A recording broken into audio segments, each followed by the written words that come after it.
Picture this scene. A pirate ship has just captured a Spanish galleon loaded with gold, silver, and precious gems. The crew gathers on deck, weapons drawn, eyes gleaming with greed. The captain steps forward to claim the lion's share, while the crew fights over the scraps. Blood is spilled, friendships are shattered, and the strongest take everything, while the weak get nothing. This is how Hollywood has taught us to imagine pirate treasure sharing, as a brutal free-fall where might makes right and fairness is a foreign concept. But what if I told you that this image is not just wrong, but completely backwards? What if the reality was that pirates had developed one of the most sophisticated, democratic, and fair systems of wealth distribution in the entire 18th century? What if these supposedly lawless criminals were actually more equitable in their business practices than most legitimate governments and corporations of their time? Welcome to the shocking truth about how pirates really shared their treasure. Over the next hour, we're going to explore a world where equality wasn't just an ideal, but a practical necessity, where democracy wasn't a political theory, but a survival strategy, and where fairness wasn't weakness, but the foundation of some of the most successful criminal enterprises in history. We'll dive deep into the actual articles of agreement that governed pirate crews, examine real historical cases of treasure distribution, meet the fascinating characters who developed these systems, and discover how pirate economics worked in practice. By the end of this video, you'll understand why some historians argue that pirate ships were the most democratic institutions of their age, and why their approach to wealth sharing was centuries ahead of its time. But first, we need to understand the fundamental principle that governed all pirate treasure sharing. A principle so important that it was written into every pirate code and enforced with deadly seriousness. No prey, no pay. The foundation, no prey, no pay. The phrase, no prey, no pay, wasn't just a catchy slogan. It was the bedrock principle upon which all pirate economics were built. This simple concept revolutionized how maritime crews thought about risk, reward, and collective effort. Unlike traditional naval or merchant vessels, where sailors received fixed wages regardless of the voyage's success, pirates tied their compensation directly to their collective achievements. This principle created immediate alignment between individual and group interests. Every pirate had a direct stake in the success of every raid, every battle, and every business decision. There were no passengers on a pirate ship. Everyone contributed to the collective effort, because everyone shared in the collective reward. This alignment of interests was one of the key factors that made pirate crews so effective and dangerous. The psychological impact of this system cannot be overstated. When sailors knew that their personal fortune depended entirely on the crew's success, they fought harder, worked more efficiently, and were more willing to take risks. The traditional maritime hierarchy, where officers made decisions and common sailors followed orders regardless of personal benefit, was replaced by a system where everyone had skin in the game. But no prey, no pay also meant exactly what it said. If a raid failed, if a ship escaped, if the treasure turned out to be worthless, then nobody got paid anything. This harsh reality created powerful incentives for careful planning, collective decision-making, and mutual support. Pirates couldn't afford to have weak links in their chain, because everyone's fortune depended on everyone else's performance.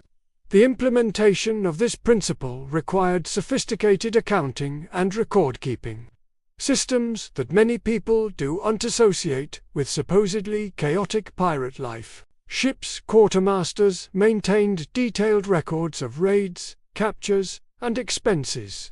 They tracked everything from ammunition costs to food supplies. Because all of these expenses came out of the crew's collective earnings before distribution. This system also created interesting dynamics around risk assessment. pirates had to collectively decide which targets were worth pursuing and which were too dangerous or unprofitable. Unlike naval vessels operating under orders from distant admirals, or merchant ships following predetermined routes, pirate crews made these decisions democratically, with everyone having a voice because everyone would share the consequences. The no prey, no pay principle extended beyond just treasure and monetary rewards. It applied to food, supplies, clothing, and even sleeping accommodations. Everything the crew acquired through their collective efforts was considered communal property to be distributed according to agreed-upon rules. This created a truly collective economy that was unique in the maritime world of the 18th century. The democratic revolution at sea to understand how radical pirate treasure-sharing systems were. We need to compare them to the alternatives available to sailors in the early 18th century. The maritime world of this period was characterized by rigid hierarchies, brutal discipline, and extreme inequality that made pirate democracy seem like a beacon of enlightenment by comparison. Royal Navy ships operated under systems that concentrated virtually all power and profit in the hands of officers. Common sailors received fixed wages that were often delayed for months or years, faced brutal punishments for minor infractions, and had no say in important decisions that affected their lives. Prize money from captured enemy ships was distributed according to a rigid formula that gave the vast majority to officers, while ordinary sailors received token amounts. Merchant vessels weren't much better for common sailors. Ship owners and captains retained the vast majority of profits, while crew members received minimal wages and faced harsh working conditions. The possibility of advancement was limited, and sailors had no recourse if they were cheated or abused by their superiors. Into this world of maritime oppression came the pirate alternative, a system based on elected leadership, collective decision-making, and equitable profit-sharing. This wasn't just a different way of organizing a ship. It was a revolutionary challenge to the entire social order of the time. Pirate captains were elected by their crews and could be removed by democratic vote if they proved incompetent or unpopular. This was unthinkable in traditional maritime hierarchies, where captains were appointed by higher authorities and wielded absolute power over their crews. The ability to remove ineffective leadership gave pirate crews a level of control over their destiny that was unavailable to their legitimate counterparts. The role of the quartermaster in pirate democracy was particularly important. This position, elected by the crew, served as a check on the captain's power and as the representative of the crew's interests. The quartermaster typically controlled the distribution of loot, food, and supplies, ensuring that the captain couldn't abuse his position for personal gain. This separation of powers was remarkably sophisticated for its time. Decision-making on pirate ships was often genuinely democratic. Major decisions about targets, routes, and tactics were frequently put to crew votes. While the captain retained authority during battles and emergencies, the crew's voice was heard on all matters that affected their collective welfare. This participatory system created a sense of ownership and investment that traditional hierarchical systems couldn't match.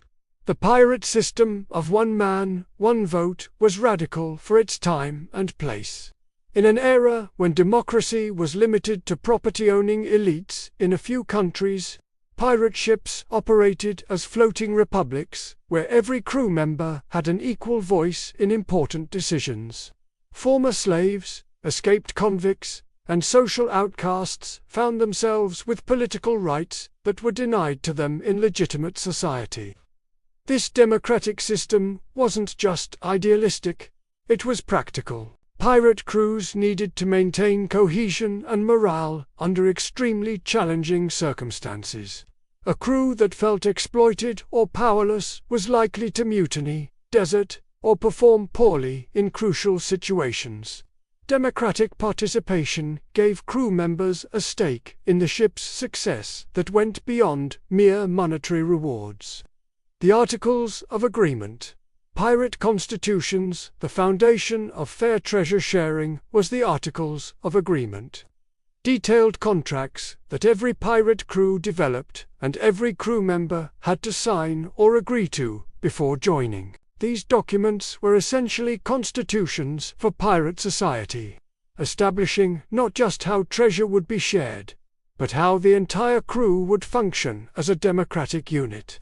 These articles weren't simple documents hastily scrawled on whatever paper was available. They were carefully crafted legal instruments that addressed every aspect of shipboard life, from combat roles to personal behavior. The level of detail and forethought that went into these documents reveals that pirates were far more organized and systematic than popular culture suggests. A typical set of articles began with the fundamental economic principles. The captain's share was usually specified as 2 portions of whatever treasure was taken, while ordinary crew members received 1 portion each. Officers, like the quartermaster, navigator, and surgeon, typically received 1.5 portions. This system meant that even the captain, the highest-ranking member of the crew, received only twice as much as the lowest-ranking member, a far more equitable distribution than existed in any other maritime or land-based organization of the time. But the Articles went far beyond simple profit sharing. They established complex systems for handling different types of treasure and loot. Gold and silver were relatively easy to divide, but what about captured ships, cargo, or prisoners? The Articles typically specified how these assets would be evaluated, sold, or distributed, ensuring that disputes could be resolved according to predetermined rules rather than through violence or favoritism. Compensation for injuries sustained during pirate activities was one of the most innovative aspects of these agreements. Pirates developed detailed schedules of compensation for various injuries, recognizing that crew members who were wounded in service to the group deserved support from the collective wealth. The loss of a leg might be compensated with 600 pieces of 8, while the loss of an eye might be worth 300. These were arbitrary numbers, but carefully calculated amounts based on the injury's impact on the person's ability to continue contributing to the crew. The Articles also addressed what we might call workers' compensation, ongoing support for crew members who were permanently disabled in service. A pirate who lost a limb might receive not just initial compensation, but also a guaranteed share of future prizes, or a position on the ship that he could still perform effectively. This level of social support was virtually unknown in legitimate maritime employment. Bonus systems were built into most Articles to incentive exceptional performance and encourage the kind of aggressive action that pirate success required. The first person to spot a potential target might receive a bonus of 10 or 20 pieces of 8. The first to board an enemy ship might receive a similar reward. These bonuses weren't large enough to create significant inequality, but were meaningful enough to encourage the brave and alert behavior that pirate crews needed. Disciplinary provisions in the Articles were closely tied to treasure sharing. Pirates who violated crew rules might forfeit their shares of loot, be given reduced portions, or, in extreme cases, be expelled from the crew entirely. This economic punishment was often more effective than physical punishment, because it hit pirates where it hurt most, in their pockets. The Articles typically included provisions for expenses that would be deducted before treasure distribution. Ammunition, food, ship repairs, and medical supplies all came out of the crew's collective earnings, before individual shares were calculated. This created incentives for efficiency and careful resource management that benefited everyone. Many articles included what we might call retirement benefits. Long-serving crew members might receive larger shares or guaranteed minimums, recognizing their experience and loyalty. Some articles even provided for the families of crew members who died in service, a level of social protection that was almost unknown in legitimate society. The process for modifying the articles was usually democratic. Changes required a majority vote of the crew, ensuring that no individual could unilaterally alter the terms that governed everyone's livelihood. This democratic process for changing rules was far more advanced than the systems used by most governments of the time. Enforcement of the articles was typically the responsibility of the quartermaster and the crew as a whole. Violations could be reported by any crew member, and punishments were usually decided by group consensus. This collective enforcement created a system of peer pressure that was often more effective than top-down authority in maintaining order and fairness. The intricate mathematics of pirate shares. The actual calculation of pirate shares was far more complex than simply dividing treasure into equal portions. Pirates developed sophisticated systems for evaluating different types of loot, accounting for expenses, handling partial shares, and managing the complex economics of their floating businesses. The basic share system worked like a mathematical formula that could be applied to any amount of treasure. If a crew captured treasure worth 1,000 pieces of 8, and the crew consisted of 50 men, plus officers, the calculation might work like this. The captain would receive 2 shares, 5 officers might receive 1.5 shares each, and 45 ordinary crew members would receive 1 share each. This totaled 59.5 shares, so each full share would be worth approximately 16.8 pieces of 8. But real treasure distribution was rarely this simple. Different types of loot required different approaches to valuation and distribution. Gold and silver could be weighed and divided relatively easily. But what about a captured ship, a cargo of sugar, or a chest of fine fabrics? Pirates developed sophisticated methods for handling these challenges. Captured ships presented particular complexity. A ship might be worth more than all the treasure it carried, but ships couldn't be easily divided among crew members. Pirates typically dealt with this by selling captured vessels and dividing the proceeds, or by using the ship to expand their operations and sharing future profits. Sometimes, captured ships became the basis for new pirate crews, with volunteers from the original crew receiving shares in the new venture. Cargo evaluation required expertise that many pirate crews lacked. Sugar, tobacco, spices, and manufactured goods all had different values in different markets, and their worth could fluctuate dramatically based on supply and demand. Pirates often had to rely on the knowledge of crew members who had experience in legitimate trade, or they had to find trustworthy brokers in pirate-friendly ports who could help them realize fair value for their loot. The timing of treasure distribution was another complex issue. Some crews divided loot immediately after each successful raid, while others accumulated treasure over longer periods before making distributions. Immediate distribution reduced the risk of loss or theft, but might mean missing opportunities to invest in better equipment or supplies that could improve future raids. Partial shares were sometimes awarded to crew members who hadn't participated in particular raids due to injury, guard duty, or other assignments. The articles typically specified how these situations would be handled, ensuring that crew members weren't penalized for performing necessary but non-lucrative duties. The handling of personal effects captured during raids required delicate treatment. Items like jewelry, fine clothing, or personal weapons might be valuable, but also had personal significance that made simple monetary division inappropriate. Many crews developed systems for allowing crew members to claim specific items at their evaluated worth, with the cost deducted from their share of other loot. Currency exchange was a constant challenge for pirates operating across multiple regions. Spanish pieces of 8, French livres, British pounds, Portuguese escudos, and various other currencies all had different values that fluctuated based on location and current events.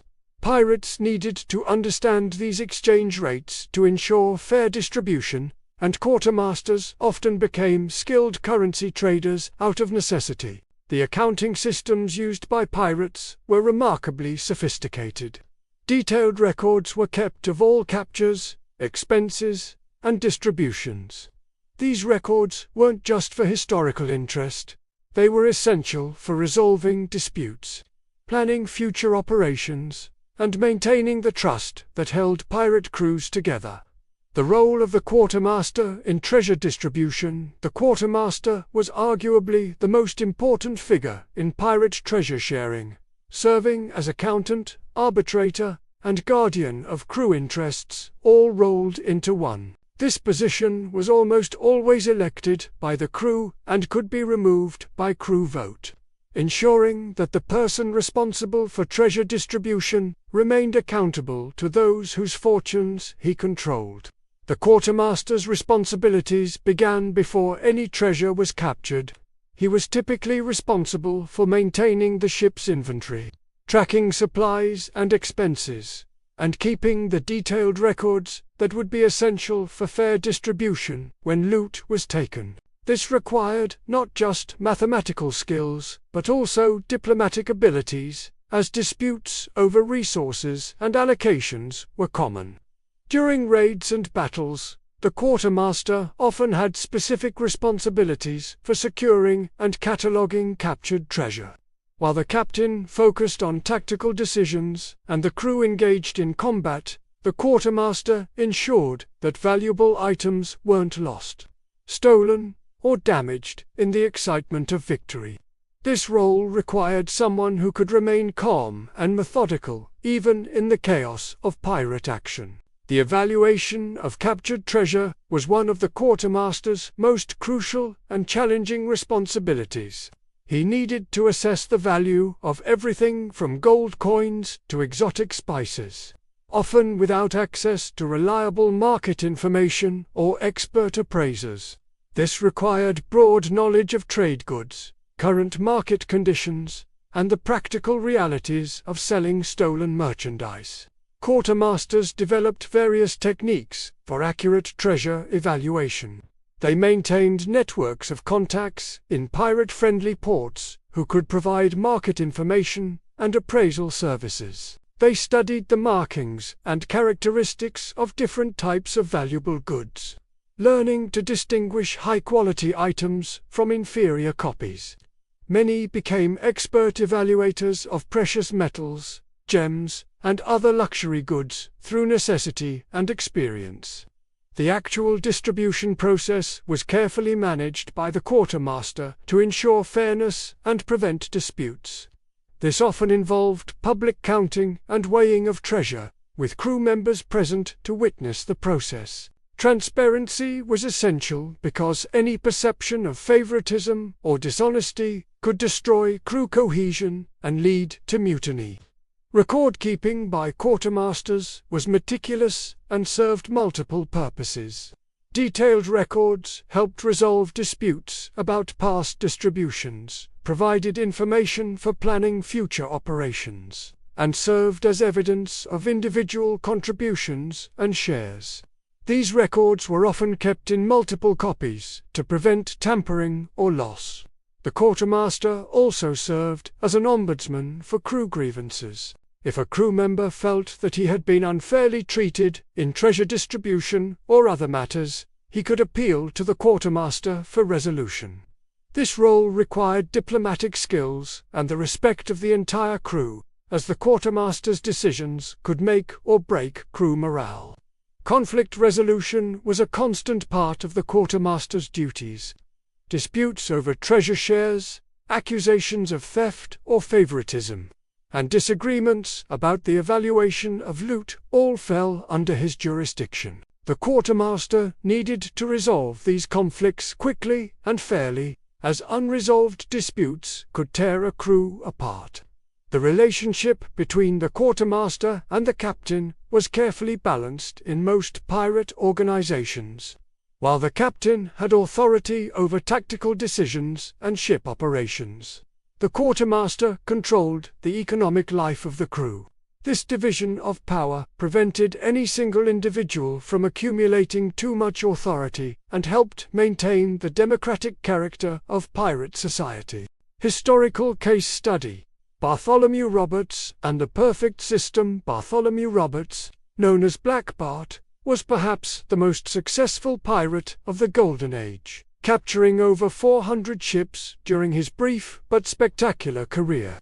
But Roberts' true innovation was not his tactical brilliance or his fearsome reputation. It was his development of the most sophisticated and fair treasure-sharing system in pirate history. Roberts' Articles of Agreement were masterpieces of organizational psychology and practical economics. Unlike many pirate codes that were informal and flexible, Roberts' rules were detailed, comprehensive, and rigidly enforced. He understood that clarity and consistency in treasure distribution were essential for maintaining crew loyalty and preventing the internal conflicts that destroyed so many other pirate enterprises. The basic share structure in Roberts' crew was elegantly simple but carefully thought out. The captain received 2 shares. The quartermaster and other officers received 1 3/4 shares, and ordinary crew members received 1 share each. This meant that even the captain received only twice as much as the lowest-ranking crew member, and the difference between officers and common sailors was minimal. For comparison, Royal Navy prize money distribution gave captains hundreds of times more than ordinary sailors received. But Roberts' genius lay in the details of his system. He established specific bonuses for exceptional performance that created incentives for the kind of brave and skillful action that pirate success required. The first man to spot a potential target received 10 pieces of 8. The first to board an enemy ship received 20. These bonuses were significant enough to motivate aggressive action, but not so large as to create dangerous inequality within the crew. Roberts also pioneered comprehensive injury compensation that was far ahead of its time.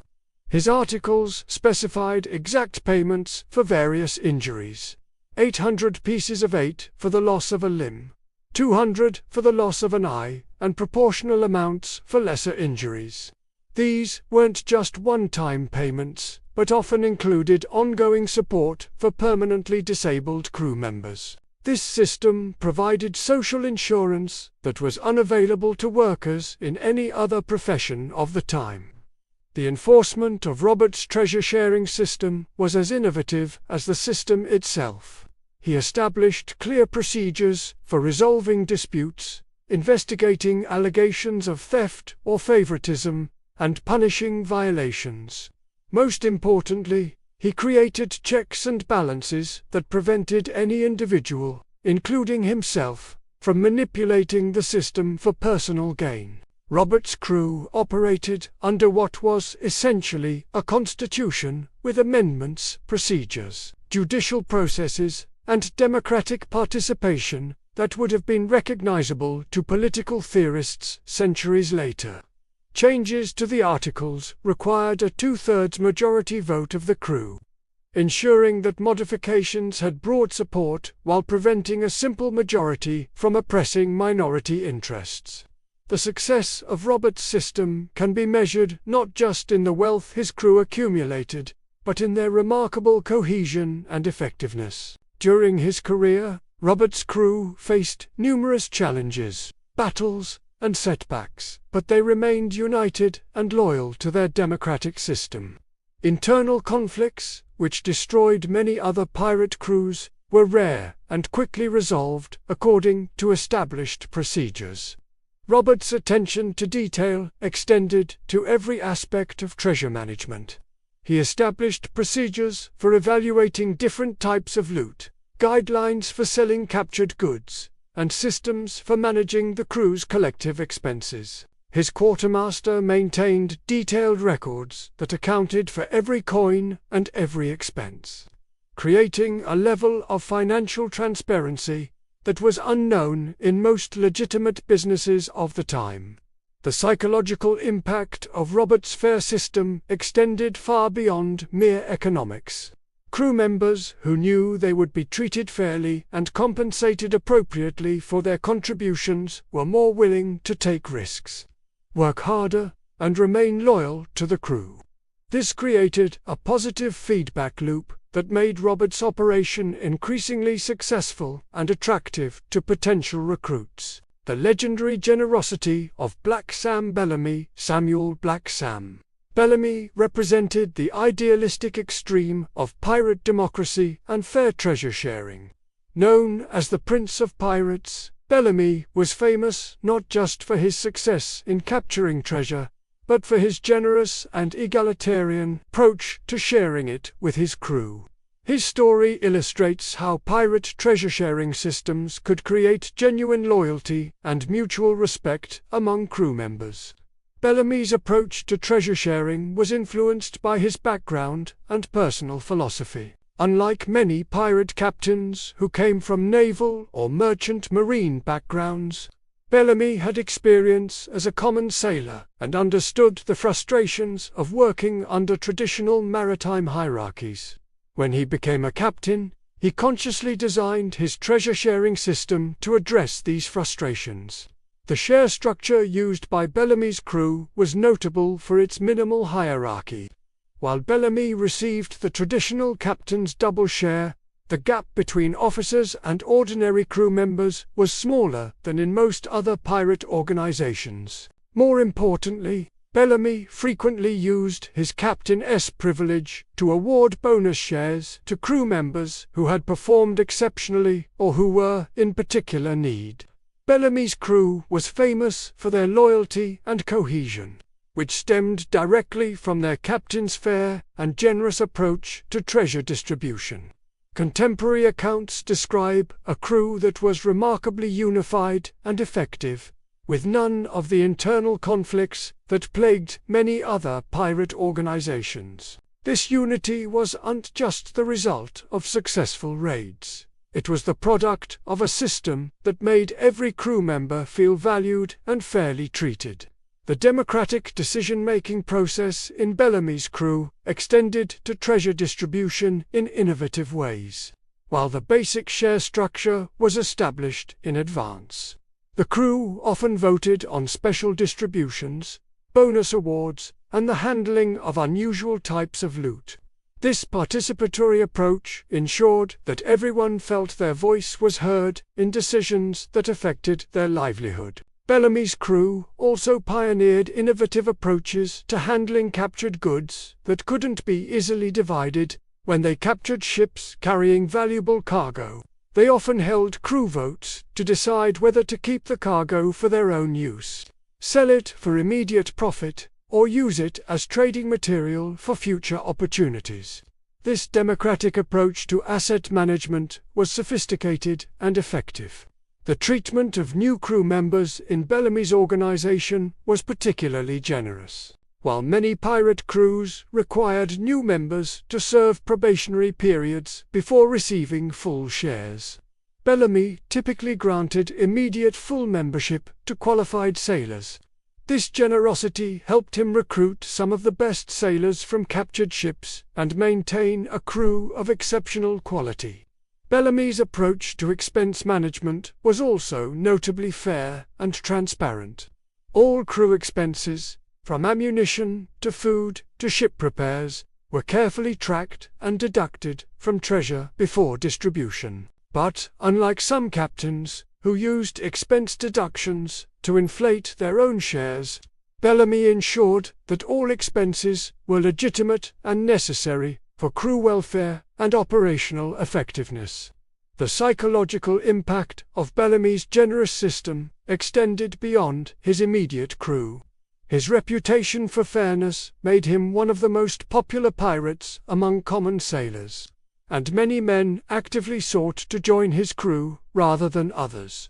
This reputation also made his crew more effective in recruiting from captured ships, as sailors knew they would be treated fairly if they joined.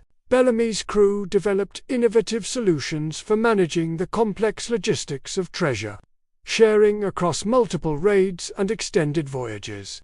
They established systems for advancing shares to crew members who needed immediate funds, for managing collective investments in ship improvements and supplies, and for ensuring that all crew members received their fair portions, even when individual raids were unsuccessful. Henry Morgan and the complexities of large-scale operations. Captain Henry Morgan's approach to treasure sharing reveals the challenges and compromises that arose when pirate operations scaled up to massive undertakings, involving hundreds of men and enormous amounts of treasure.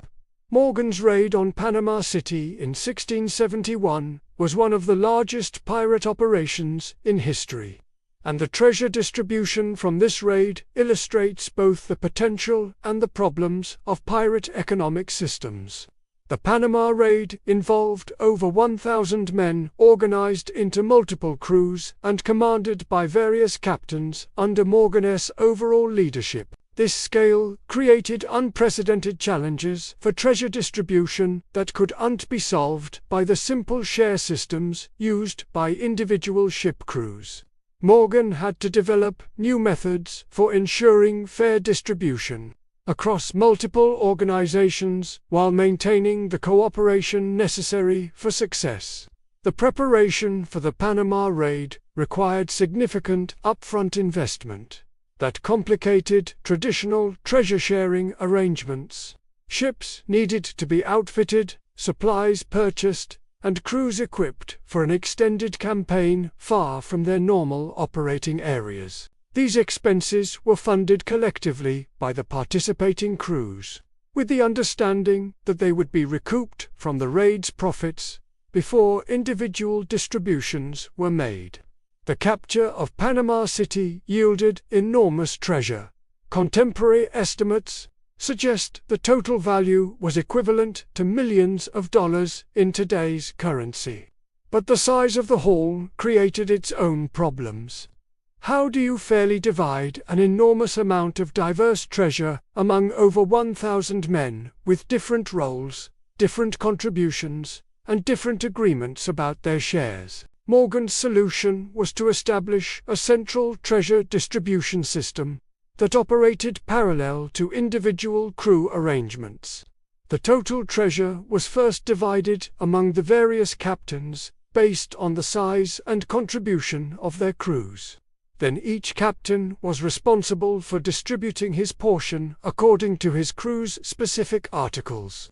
This two-tiered system maintained the democratic character of individual crews, while managing the logistics of the massive overall operation. However, the Panama raid also illustrated the limitations and potential for abuse in pirate treasure-sharing systems. Morgan was accused by many of his subordinates of keeping more than his fair share of the treasure, either through manipulation of the initial evaluation or through secret removal of valuables before the official distribution. These accusations created lasting controversies and damaged Morgan's reputation among pirates, even as they enhanced his standing with the British authorities, who eventually knighted him. The complexity of the treasure from the Panama raid created evaluation challenges that stretched pirate systems to their limits. The loot included not just gold and silver, but also precious gems, fine fabrics, exotic spices, religious artifacts, and artistic treasures.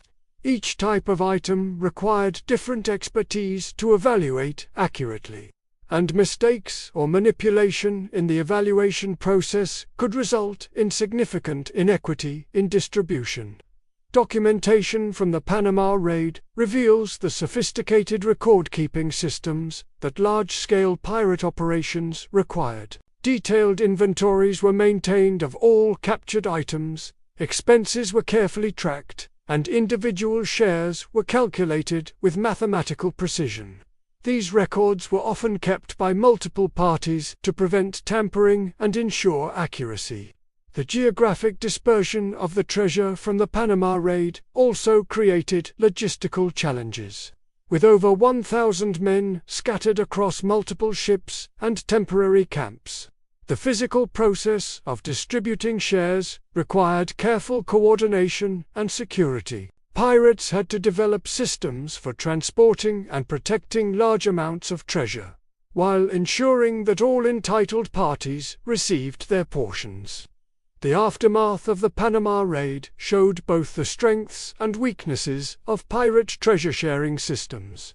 While most participants received substantial payments that far exceeded what they could have earned in legitimate employment, disputes over the distribution continued for years. Some crew members felt cheated, others accused Morgan of fraud, and the controversies ultimately contributed to the decline of Morgan's Pirate Confederation. Injury compensation, revolutionary workers' rights.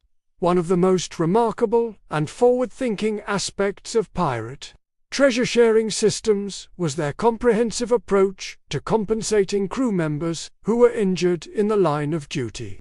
These compensation systems were centuries ahead of their time and provided a level of worker protection that would not be seen in legitimate employment until the 20th century. The development of injury compensation systems reflected the practical realities of pirate life. Piracy was an inherently dangerous occupation, with crew members facing risks from combat, shipboard accidents, disease, and the general hazards of maritime life. Traditional maritime employment provided no compensation for injuries, leaving disabled sailors to face destitution or dependence on charity. Pirate compensation systems recognized that crew members who were injured while contributing to the collective effort deserved support from the collective wealth. This was not charity, but a form of insurance that protected all crew members from the financial consequences of occupational injuries. The knowledge that they would be cared for if injured made pirates more willing to take the risks that their profession required. The specific compensation amounts were carefully calculated to reflect both the severity of injuries and the crew's ability to pay. The loss of a leg or arm typically warranted compensation of 600 to 800 pieces of eight, enormous sums that represented several years' wages for ordinary sailors in legitimate employment. The loss of an eye might be compensated with 200 to 300 pieces of eight, while lesser injuries received proportional payments. These compensation amounts were not arbitrary, but were based on careful consideration of how different injuries would affect a person's ability to continue contributing to the crew and earning a living. A pirate who lost a leg could no longer perform many shipboard duties, but might still serve valuable functions as a lookout, cook, or record keeper.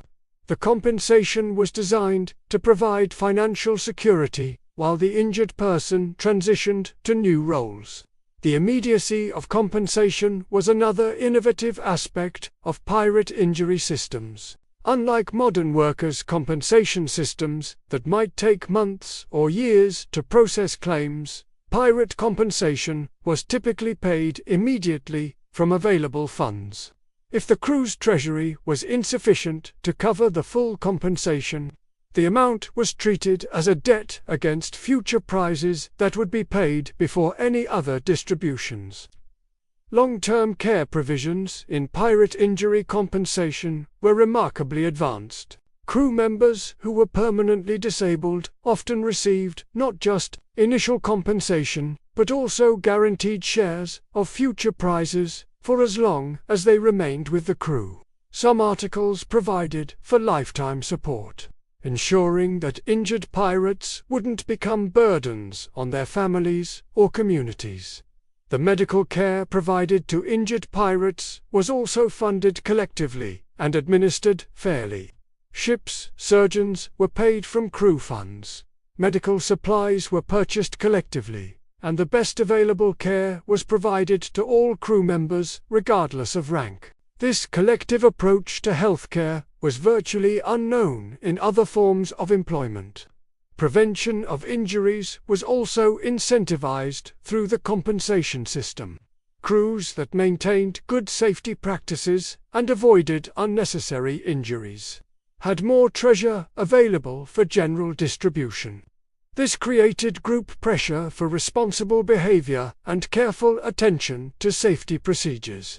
The psychological impact of knowing that injury compensation was available cannot be overstated. Pirates who knew they would be cared for if injured were more willing to take calculated risks, fight more aggressively when necessary, and remain loyal to crews that would support them in times of need. This security made pirate crews more effective and cohesive than they would have been under traditional maritime employment systems. Bonus systems and performance incentives. Pirates understood that exceptional performance deserved exceptional rewards, and they developed sophisticated bonus systems that incentivized the kind of aggressive, skillful action that pirate success required. These systems were carefully balanced to encourage individual excellence, while maintaining crew cohesion and preventing dangerous competition among crew members. The most common bonus was awarded to the first person to sight a potential target. This bonus, typically 10 to 20 pieces of 8, encouraged constant vigilance and rewarded the sharp eyes and maritime knowledge necessary for successful pirate operations. The sight bonus also served practical purposes, as early detection of potential targets gave crews more time to plan their approach and maximize their chances of success. Combat bonuses were awarded for exceptional bravery or skill during raids and battles. The first person to board an enemy ship typically received a substantial bonus. Recognizing both the courage required for this dangerous action and its tactical importance for successful captures, other combat bonuses might be awarded for particular acts of heroism, skillful weapon use, or tactical innovation during battles. Skill-based bonuses rewarded crew members who contributed specialized knowledge or abilities that benefited the entire crew. A navigator who successfully guided the ship through dangerous waters might receive a bonus. As might a surgeon who saved lives during or after battles. These bonuses recognized that different crew members contributed in different ways and that all valuable contributions deserved recognition. Discovery bonuses were awarded to crew members who found hidden treasure, identified valuable cargo, or uncovered information that led to successful raids. These bonuses encouraged thorough searching of captured ships and careful attention to intelligence gathering that could improve future operations. The timing and amount of bonus payments were carefully managed to maximize their motivational effect without creating harmful inequality. Bonuses were typically paid immediately when earned, providing instant gratification that reinforced desired behaviors. However, they were kept small enough relative to regular shares that they enhanced rather than replaced the basic cooperative structure of pirate economics. Group bonuses were sometimes awarded for collective achievements that required teamwork and coordination. A crew that successfully captured a particularly valuable or well-defended target might receive additional shares beyond their normal distribution. These group bonuses reinforced the cooperative nature of pirate operations while still rewarding exceptional performance. Performance evaluation for bonus purposes was typically handled democratically. with crew members nominating candidates for special recognition and the quartermaster, or crew as a whole, making final decisions. This democratic process ensured that bonuses were awarded fairly, and that they reflected genuine contributions rather than favoritism or politics. The prevention of bonus abuse was a constant concern for pirate leaders. Systems were put in place to prevent crew members from taking unnecessary risks just to qualify for bonuses, or from undermining their shipmates to improve their own chances of earning rewards. The goal was to encourage excellence without damaging crew cohesion. The challenge of different types of treasure. Not all treasure was created equal, and pirates developed sophisticated systems for handling the various types of valuable goods they might capture. These systems reveal the complexity of pirate economics and the innovative solutions that crews developed for managing diverse assets. Precious metals, gold and silver, were the easiest type of treasure to handle, because they could be accurately weighed, easily divided, and readily converted to currency in most ports. Pirates developed precise methods for testing the purity of captured metals, using touchstones, acid tests, and other techniques to ensure accurate valuation. The portability and universal acceptance of precious metals made them the preferred form of loot when available. Precious gems presented more complex challenges. While diamonds, rubies, emeralds, and other gems were extremely valuable, their worth was difficult to assess without expert knowledge. Pirates often had to rely on crew members with experience in jewelry trading, or seek professional appraisals in friendly ports. The indivisible nature of many gems also created distribution challenges that required creative solutions. Jewelry often combined precious metals and gems in ways that made evaluation and distribution particularly complex. A single piece of jewelry might be worth more than its component materials due to craftsmanship, historical significance, or artistic value. Pirates sometimes solved this problem by allowing crew members to claim specific pieces at their evaluated worth, with the cost deducted from their shares of other loot. Currency in various forms was common loot, but exchange rates and authenticity verification created ongoing challenges. Spanish pieces of 8, Portuguese escudos, French livres, and British pounds all had different values that fluctuated based on current events and location. Pirates needed to understand these currencies and their relative values to ensure fair distribution. Counterfeit coins were also a constant concern, requiring expertise in detecting false currency that could significantly impact the crew's actual wealth. Cargo represents perhaps the most complex category of pirate loot, because its value was highly dependent on market conditions, location, and timing. A cargo hold full of sugar might be worth a fortune in London, but worthless in Barbados, where sugar was abundant. Similarly, a shipment of European-manufactured goods might be extremely valuable in the Caribbean, but difficult to sell in European ports where similar goods were readily available. Pirates developed various strategies for handling cargo that couldn't be easily divided or immediately sold. Some crews established partnerships with merchants in friendly ports, who would handle the sale of complex cargo in exchange for a percentage of the proceeds. Others developed their own trading networks, using captured cargo as the basis for legitimate-seeming merchant operations that could launder their profits. Textiles and clothing captured during raids presented unique distribution challenges. While these items had clear practical value for crew members who needed clothing, their monetary worth was difficult to assess and varied greatly based on quality, condition, and local demand. Many crews developed systems for allowing crew members to claim clothing and textiles at evaluated prices, with the costs deducted from their monetary shares. Art objects, religious artifacts, and other cultural treasures were among the most difficult types of loot to handle fairly. These items might have enormous value to the right collectors, but be worthless in most markets. Some items carried significant risks. Religious artifacts might be recognized and traced back to their thieves, while art objects might be too distinctive to sell safely. Books and documents, while not traditionally valuable as treasure, sometimes contained information that was worth more than gold. Navigation charts, trade route information, correspondence between merchants, and intelligence about future shipments could all provide opportunities for future raids.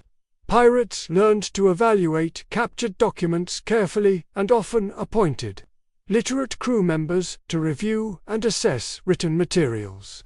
Personal effects from captured passengers presented ethical and practical challenges for treasure distribution.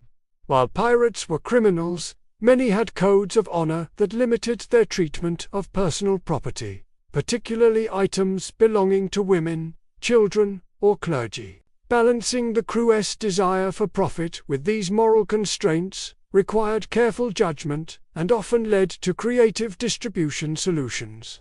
The seasonal nature of some types of treasure created timing challenges for distribution systems. Captured agricultural products might spoil if not sold quickly, while luxury goods might command higher prices at certain times of year. Pirates needed to balance the desire for immediate distribution against the potential for higher profits through strategic timing of sales. The evolution of pirate economics. The economic systems used by pirates evolved significantly throughout the golden age of piracy, adapting to changing conditions, learning from successes and failures, and incorporating innovations developed by different crews and leaders.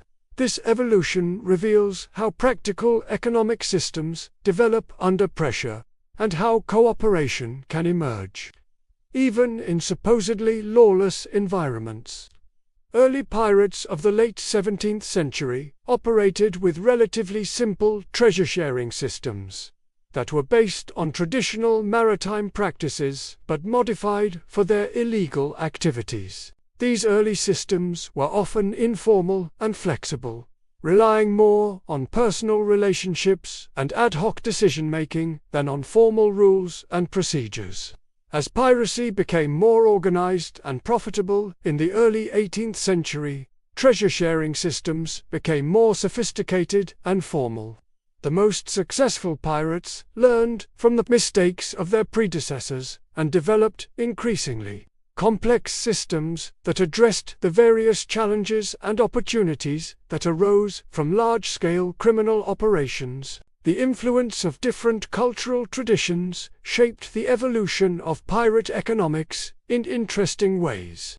English pirates brought traditions of common law and parliamentary procedure.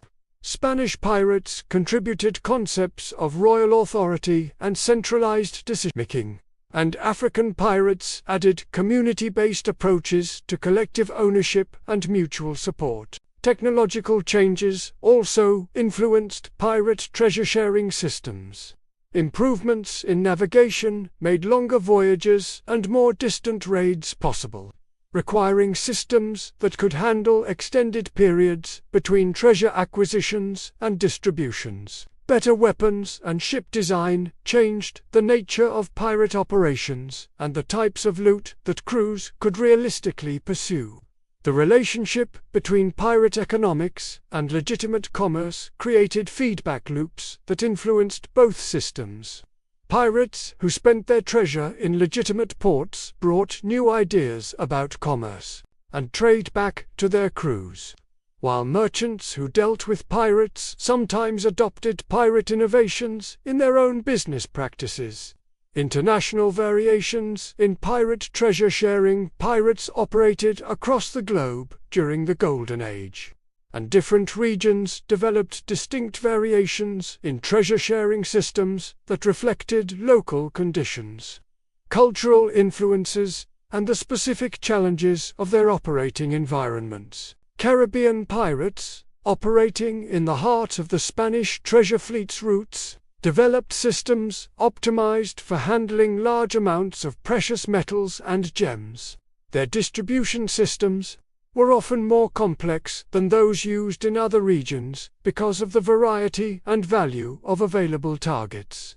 The presence of numerous pirate-friendly ports in the Caribbean also allowed for more sophisticated approaches to selling loot and managing crew finances. Mediterranean corsairs, many operating under letters of marque from North African rulers, used treasure-sharing systems that blended pirate democracy with traditional Islamic concepts of collective ownership and mutual obligation.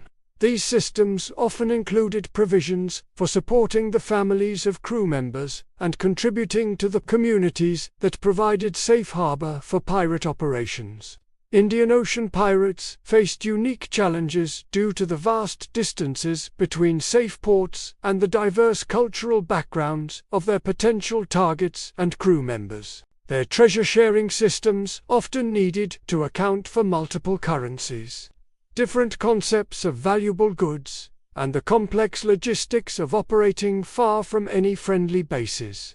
Pacific pirates, though less numerous than their Atlantic counterparts, developed systems adapted to the challenges of operating in the world's largest ocean with limited opportunities for resupply or support.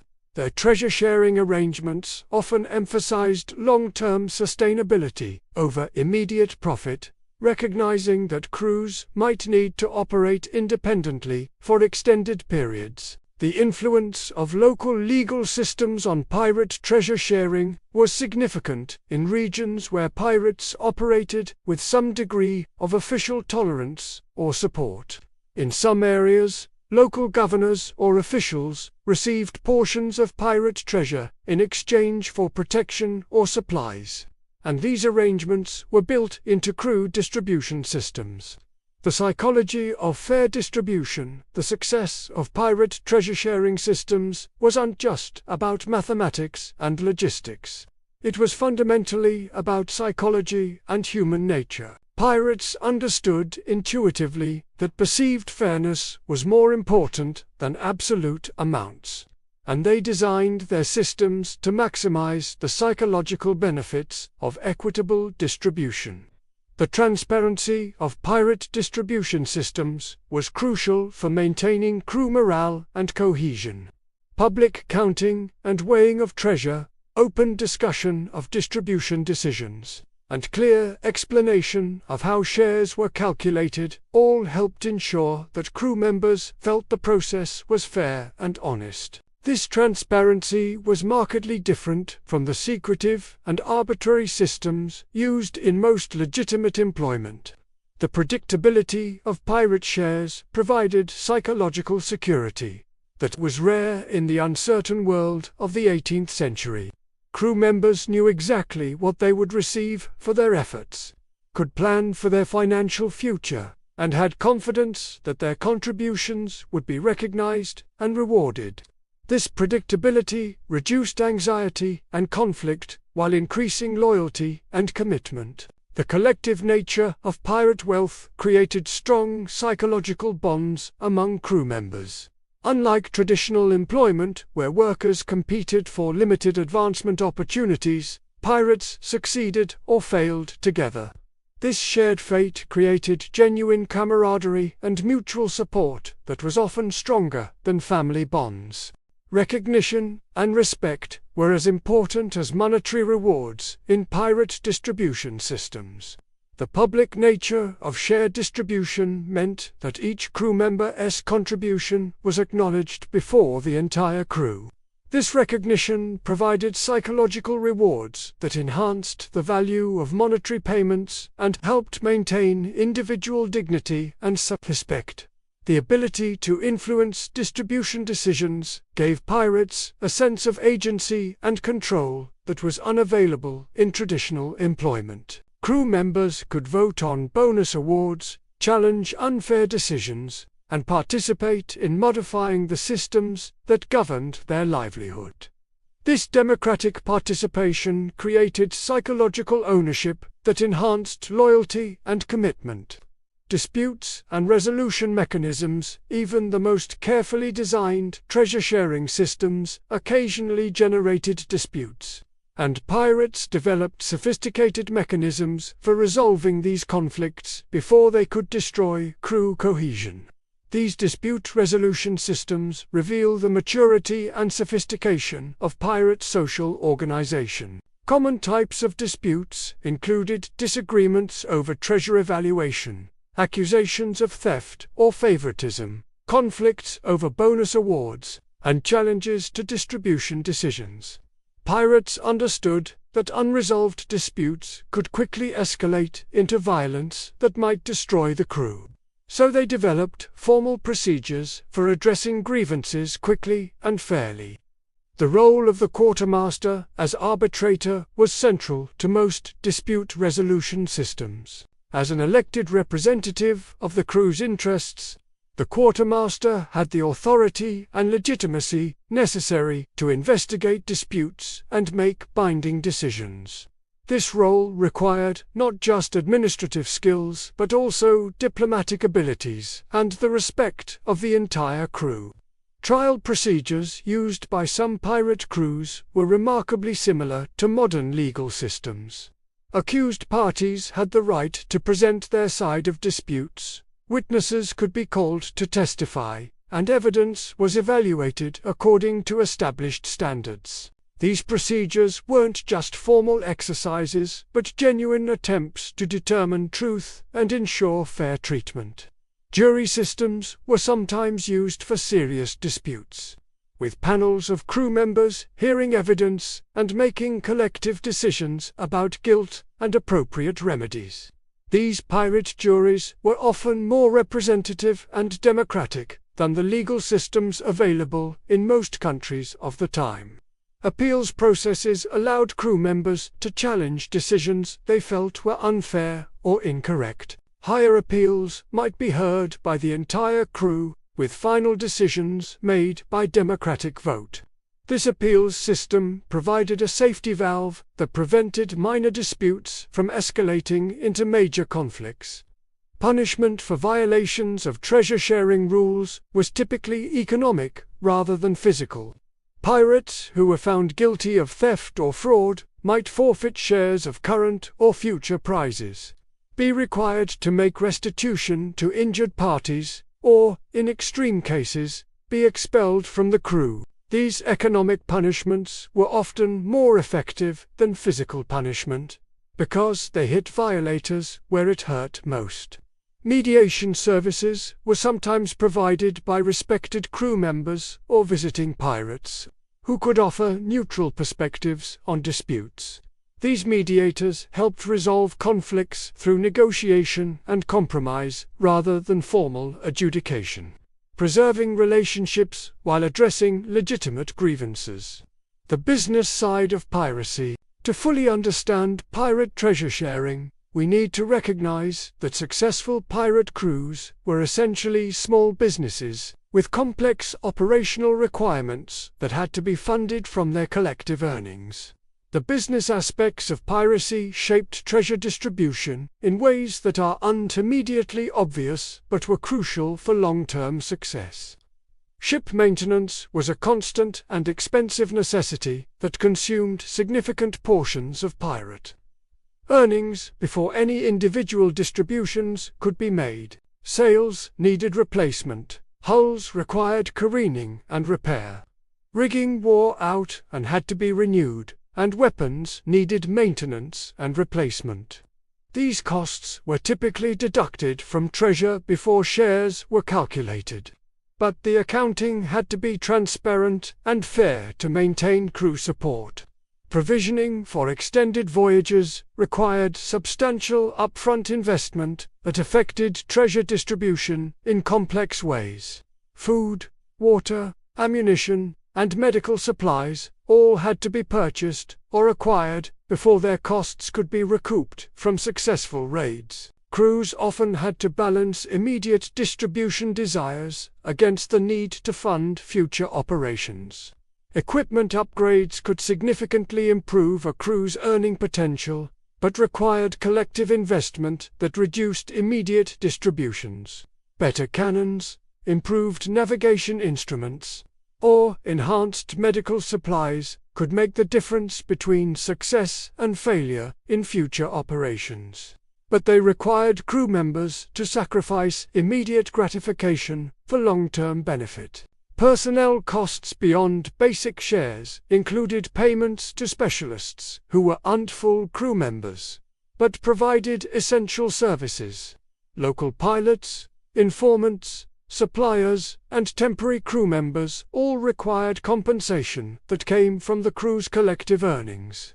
Managing these costs fairly while maintaining operational effectiveness required careful financial planning. Port fees and bribes were unavoidable expenses for pirates operating in regions where local officials could be bought. These payments provided access to supplies, information, and safe harbor, but they had to be balanced against their impact on crew earnings. The decision to pay bribes or seek alternative arrangements was often made democratically because it affected everyone's profits. Investment opportunities sometimes arose that could multiply the crew's wealth, but required risking substantial portions of their treasure. Purchasing additional ships, funding larger raids, or investing in shore-based operations all offered potential for greater profits, but also greater risks. These decisions typically required crew approval because they affected everyone's financial future. Insurance against losses was sometimes arranged through informal agreements with other crews or shore-based supporters. These arrangements might provide support if a cruise ship was lost, or if they faced unexpected expenses, but they required ongoing payments that reduced current distributions. The value of such insurance had to be weighed against its costs. Regional economic factors. The economic environment in which different pirate crews operated significantly influenced their treasure-sharing systems and distribution strategies. Pirates had to adapt their economic practices to local conditions, available markets, and regional variations in law enforcement and political stability. Caribbean economic conditions during the Golden Age of piracy were shaped by the complex relationships between European colonial powers, the slave trade, and the extraction of wealth from Spanish territories. Pirates operating in this region had access to some of the world's richest treasure fleets, but also faced the most sophisticated anti-piracy efforts. This environment favored crews that could move quickly and liquidate their assets rapidly. The availability of pirate-friendly ports in the Caribbean created opportunities for more sophisticated financial operations. Ports like Port Royal, Nassau, and Tortuga offered banking services, currency exchange, and investment opportunities that allowed successful pirates to multiply their wealth through legitimate-seeming business activities. These services came at a cost, but they provided security and growth potential that pure treasure hoarding couldn't match. Madagascar's role as a pirate haven created unique economic opportunities and challenges. The island's isolation provided security from European naval forces, but it also limited access to markets and supplies. Pirates operating from Madagascar often had to develop long-term economic strategies that balanced the security of their base against the need to access global markets for both selling loot and acquiring supplies. The Indian Ocean's diverse economic landscape required pirates to understand multiple currency systems, cultural attitudes toward different types of valuable goods, and complex trading relationships between European companies and local rulers. Success in this region often depended more on commercial knowledge and diplomatic skills than on pure military prowess. North African corsair operations were influenced by the complex relationships between Islamic rulers, European powers, and the Ottoman Empire. These pirates often operated under official sanction, which provided legal protection, but also created obligations to share profits with their sponsoring authorities. Their treasure-sharing systems had to account for these external obligations while maintaining crew satisfaction. The social impact of pirate economics. The treasure-sharing systems developed by pirates had profound social impacts that extended far beyond the pirate crews themselves. These systems challenged existing social hierarchies, provided economic opportunities for marginalized populations, and influenced broader discussions about fairness and democracy in society. Social mobility was one of the most revolutionary aspects of pirate economics. In legitimate society, advancement was typically limited by birth, education, and social connections. But, in pirate society, a common sailor could become wealthy through courage, skill, and luck, regardless of his background or origin. This meritocratic aspect of pirate life attracted many recruits who had no prospects for advancement in legitimate society. The inclusion of escaped slaves and free people of color in pirate treasure-sharing systems provided economic opportunities that were unavailable anywhere else in 18th-century society. African pirates who joined crews could earn equal shares with European crew members, accumulate substantial wealth, and even advance to leadership positions. This level of economic equality was revolutionary for its time. Economic security provided by pirate systems attracted many recruits who were fleeing debt, poverty, or economic oppression in legitimate society. The guaranteed shares and injury compensation offered by pirate crews provided a level of financial security that was unavailable to most working people of the time. This economic attraction was often more powerful than romantic notions of adventure in drawing recruits to piracy. The spending of pirate wealth in legitimate ports had significant economic impacts on local communities. Pirates with money to spend attracted merchants, suppliers, and service providers who catered to their needs.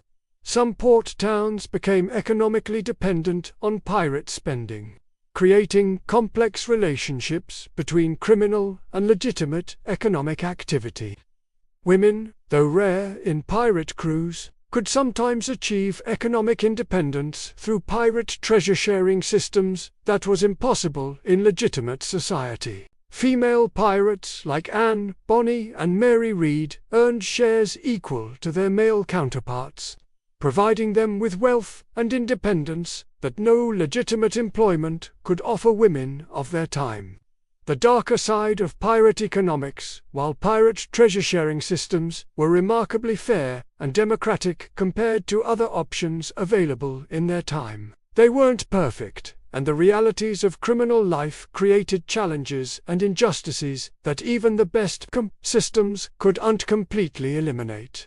Enforcement of treasure-sharing agreements ultimately depended on the threat of violence, and pirates who felt cheated had limited recourse beyond confrontation or desertion. While formal dispute resolution mechanisms existed, they weren't backed by legitimate legal authority, and determined cheaters or corrupt leaders could sometimes manipulate systems to their advantage. The source of pirate wealth was, of course, theft and violence directed against innocent people. No matter how fairly pirates distributed their loot among themselves, the original acquisition involved robbery, assault, and sometimes murder. The democratic nature of pirate treasure sharing doesn't eliminate the fundamental criminality of their activities. Power imbalances could still emerge within nominally democratic pirate crews. Charismatic leaders, skilled fighters, or crew members with essential specialized knowledge could accumulate informal power that translated into economic advantages. While formal rules might dictate equal treatment, informal hierarchies could still create inequality. The temporary nature of most pirate crews meant that long-term economic planning was difficult and often impossible. Crews might dissolve after successful raids, leaders might be killed or captured, and external pressures could force rapid changes in operations.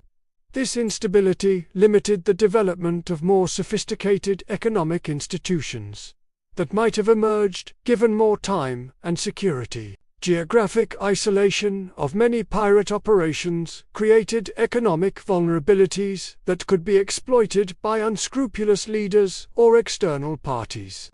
Pirates operating far from friendly ports were dependent on their leadership for access to markets and supplies, creating opportunities for manipulation that democratic systems couldn't always prevent. The illegal nature of pirate activities meant that they had no recourse to legitimate legal systems. When their own dispute resolution mechanisms failed, this limitation meant that serious conflicts could only be resolved through violence or crew dissolution, outcomes that were costly for everyone involved. Comparative analysis: pirates versus legitimate maritime employment. To truly appreciate the revolutionary nature of pirate treasure-sharing systems, we need to examine them in the context of the alternatives available to sailors in the early 18th century.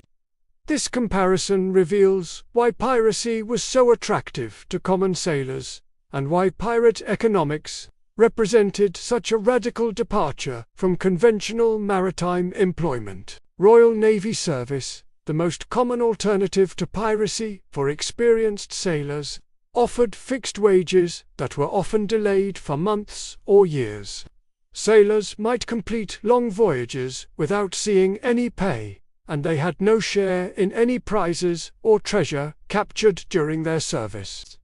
The rigid hierarchy of naval service meant that advancement was limited and based more on social connections than merit or performance.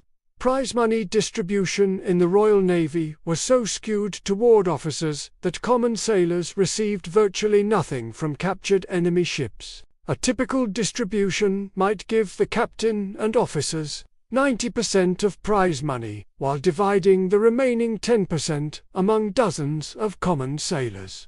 This system meant that the people who did most of the dangerous work of capturing enemy ships received almost none of the financial benefit. Merchant marine service offered slightly better immediate compensation than naval service, but sailors had no share in cargo profits and faced constant risks of being cheated by shipowners or officers. Merchant sailors also faced the risk of being pressed into naval service, losing their merchant wages without compensation. Working conditions in legitimate maritime employment were often harsher than those on pirate ships. Naval discipline was brutal, with flogging and other physical punishments used routinely for minor infractions. Merchant sailors faced similar harsh treatment with even less legal protection than naval personnel. Job security in legitimate maritime employment was virtually non-existent. Sailors could be dismissed without cause, left stranded in foreign ports, or forced to accept dangerous assignments with no additional compensation. The power imbalance between officers and crew members was so extreme that abuse was common and rarely punished. Social advancement through legitimate maritime careers was extremely limited for common sailors. Naval officers typically came from wealthy families and had purchased their commissions, while merchant officers were usually shipowners, relatives, or associates. Common sailors faced a lifetime of low wages and harsh treatment with little hope of improvement. The contrast with pirate economics was stark and compelling.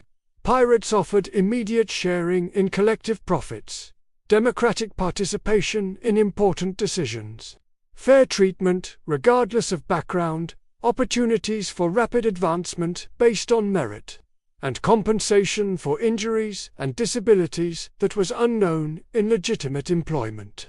The administrative complexity of pirate operations The successful implementation of fair treasure-sharing systems required sophisticated administrative capabilities that many people do associate with supposedly chaotic pirate operations. The reality was that successful pirate crews developed complex bureaucratic systems that managed their collective wealth with remarkable efficiency and accuracy. Record-keeping was essential for fair treasure distribution and required dedicated personnel with specialized skills. Ships, clerks, or educated crew members maintained detailed logs of all captures, expenses, and distributions. These records were not just administrative exercises, but legal documents that could be used to resolve disputes and ensure accountability. Inventory management for captured goods required systematic approaches that could handle diverse types of loot under challenging conditions. Pirates developed methods for cataloging everything from coins to cargo, ensuring that nothing was lost or forgotten during the excitement of successful raids.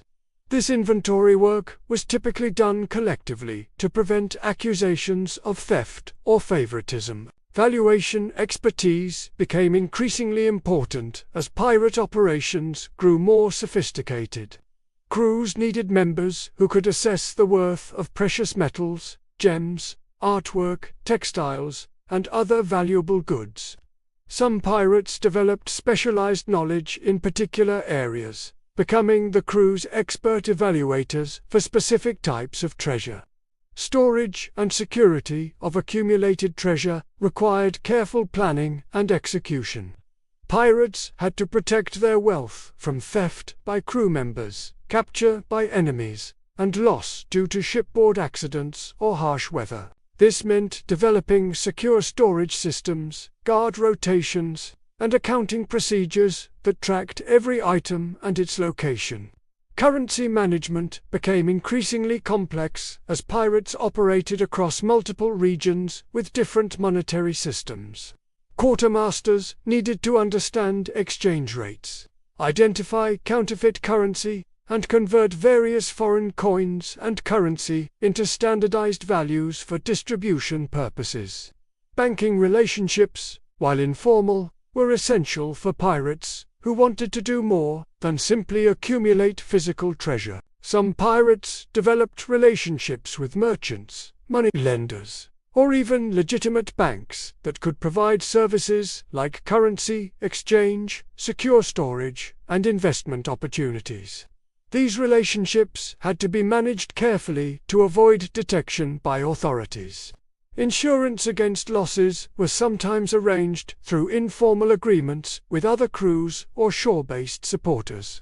These arrangements provided protection against the loss of ships or treasure, but required ongoing administrative management to ensure that obligations were met and benefits were available when needed. Case study: the mathematical precision of Captain William Kidd's treasure-sharing practices, documented through legal proceedings following his capture, provide detailed insights into how sophisticated pirate distribution systems actually operated in practice. Kidd's case is particularly valuable because the legal documentation preserved records that would normally have been lost or destroyed. Kidd's crew operated under articles that specified exact share distributions for different ranks and roles. The captain received 2 shares. The quartermaster and other senior officers received 1 1/2 shares. Petty officers received 1 1/4 shares, and ordinary seamen received 1 share each. This precise gradation created clear incentives for advancement, while maintaining relative equality among crew members.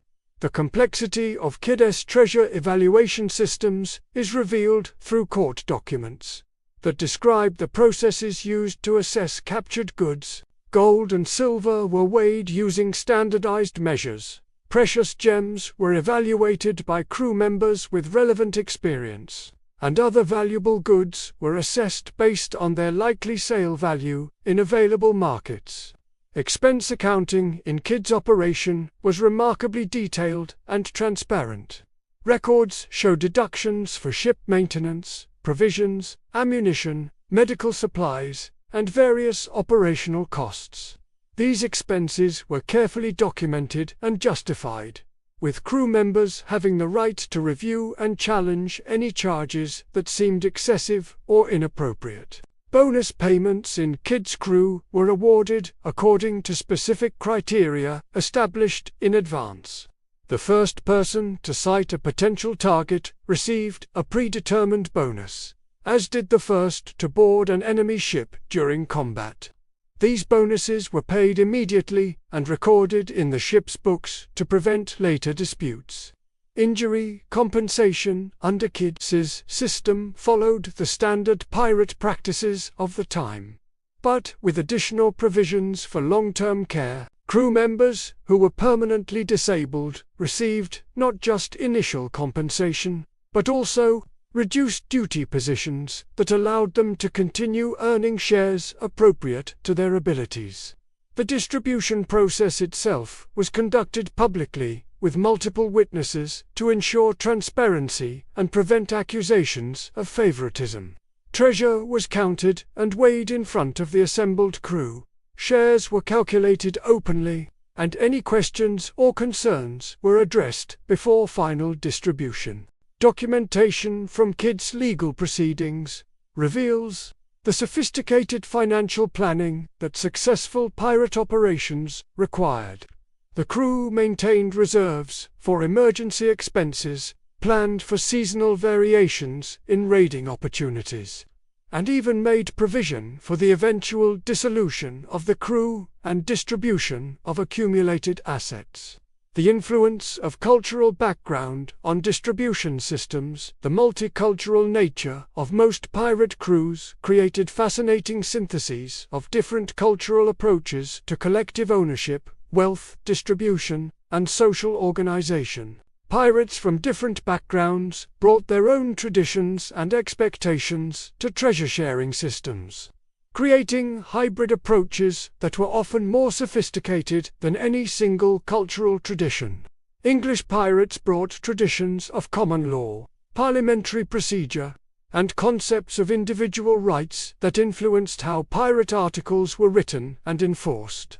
The English emphasis on written contracts and formal procedures helped create the detailed articles that governed many pirate crews. Spanish and Portuguese pirates contributed concepts of royal authority, centralized decision-making, and hierarchical organization that balanced the democratic tendencies of pirate society. Their influence helped create systems that maintained effective leadership, while preserving crew participation in important decisions.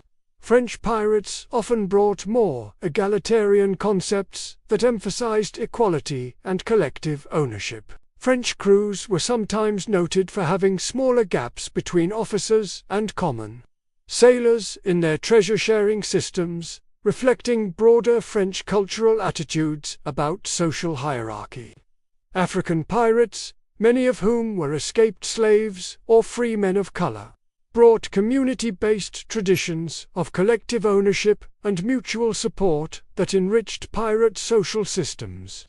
African concepts of communal responsibility influenced how pirates cared for injured or disabled crew members, and how they integrated new members into their communities. Native American influences, particularly in crews operating along the North American coast, contributed concepts of consensus decision-making and collective ownership that complemented European democratic traditions. Some pirate crews adopted Native American practices for group decision-making and conflict resolution. Islamic cultural influences, particularly strong among Mediterranean corsairs, contributed sophisticated concepts of collective ownership, profit-sharing, and social responsibility that were reflected in their treasure distribution systems. Islamic commercial law provided frameworks for partnership agreements that influenced how some pirate crews structured their economic relationships. The technology of treasure management, managing and distributing treasure, fairly required pirates to develop and employ various technologies and techniques that were often more advanced than those used in legitimate commerce. These technological innovations reveal the sophisticated thinking that went into creating effective treasure-sharing systems. Weighing and measuring systems had to be accurate, portable, and resistant to the harsh maritime environment. Pirates used various types of scales and balances, often captured from merchant ships or purchased in friendly ports. The accuracy of these instruments was crucial because small errors could create large inequities when multiplied. Across many discrepancies, assaying techniques for testing the purity of precious metals were essential skills that many pirates had to learn. Simple acid tests could distinguish between gold and gold-plated base metals, while more sophisticated techniques could determine the exact purity of silver and gold alloys. These skills prevented crews from being cheated by false or debased currency. Currency identification required expertise in recognizing legitimate coins from dozens of different countries and detecting counterfeits that were common in international trade. Pirates developed remarkable knowledge of different currency systems and became expert at spotting fake coins that could significantly reduce their actual wealth. Storage solutions had to protect treasure from moisture, theft, and the constant motion of ships at sea. Pirates developed various techniques for waterproofing storage containers, creating secure hiding places, and organizing treasure for easy access and inventory. These storage systems often incorporated multiple security measures to prevent theft by crew members. Transportation of treasure during raids and between ships required portable containers and distribution systems that could function under combat conditions. Pirates developed lightweight, secure methods for moving valuable goods from captured ships to their own vessels, while minimizing the risk of loss or theft during the transfer process. Communication systems for coordinating complex treasure distributions across multiple ships or large crews required sophisticated signaling and information management techniques. When hundreds of pirates were involved in a single operation, coordinating fair distribution required clear communication channels and standardized procedures. Economic intelligence and market analysis. Successful pirate treasure sharing required sophisticated understanding of global markets, trade routes, and economic conditions that influenced the value of different types of loot. Pirates developed intelligence networks and analytical capabilities that rivaled those of legitimate merchants and even governments. Market intelligence about the value of different goods in various ports was essential for maximizing the crew's earnings from captured cargo. Pirates maintained networks of contacts who provided information about current prices, demand conditions, and the best markets for different types of goods. This intelligence allowed crews to make informed decisions about where and when to sell their loot. Trade route analysis helped pirates identify the most profitable targets and plan their operations for maximum return. Understanding seasonal patterns in merchant shipping, the timing of treasure fleets, and the routes used by valuable cargoes allowed pirates to position themselves for the most lucrative opportunities. Currency market knowledge was crucial for pirates operating across multiple regions with different monetary systems. Exchange rates fluctuated based on political events, trade conditions, and local supply and demand. Pirates who understood these fluctuations could maximize their wealth through strategic currency conversions. Risk assessment capabilities allowed pirate crews to evaluate potential targets and operations based on their likely profitability versus their danger and difficulty. This analytical approach to piracy helped successful crews focus their efforts on the most promising opportunities while avoiding unnecessary risks. Competitive intelligence about other pirate crews, naval forces, and merchant defenses helped pirates maintain their competitive advantages and avoid conflicts that could reduce their profitability. Understanding what other crews were doing, where naval forces were concentrated, and how merchant defenses were evolving was essential for long-term success. The evolution of pirate banking and finance. As pirate operations became more sophisticated and successful, some crews developed financial practices that went far beyond simple treasure distribution.